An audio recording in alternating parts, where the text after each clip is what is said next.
Here are some tips that will help you environment that is filled with uncertainty, fear, anxiety, helpless.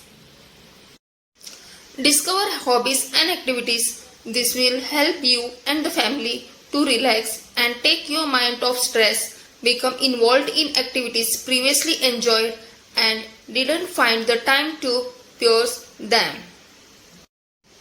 Get adequate sleep. It's necessary to get 7-9 hours of sleep for optimal mental health.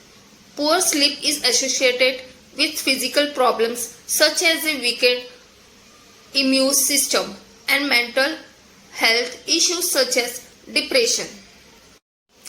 Stay hydrated. Studies have indicated that dehydration is linked to heightened anxiety, panic, and other issues such as forgetfulness.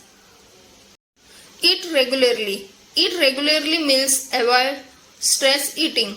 Being on less healthy food could lead to sudden weight gain, exhaustion, and lowered attention span.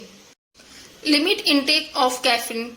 It is important to limit the intake of caffeine if you need to stay awake to probably catch up on deadlines. It will help to look into other means such as drinking water and exercising.